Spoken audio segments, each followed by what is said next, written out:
اولش فکر میکردم که عقیق یمن بهترین و بالاترین کیفیت رو توی جهان داره، اما با اکتشاف این سنگ نظرم عوض شد و متوجه شدم که بهترین عقیق ها و بالاترین کیفیت عقیق رو ایران خودمون داره، ولی حیف که قدر و ارزش این سنگ ها رو نمیدونیم. ببینید این سنگ رو من با دستگاه برش از وسط نصفش کردم، پولیش زدم. الان میخوام برای شما به نمایش بذارم که از زیبایی این سنگ لذت ببرین و انرژی بگیرین.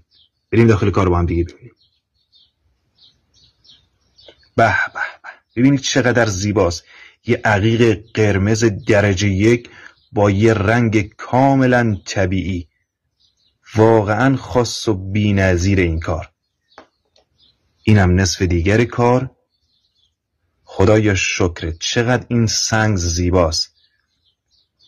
دوستان داخل کامنت برام بنویسید که عقیق یمن بهتره یا عقیق ایران خودمون.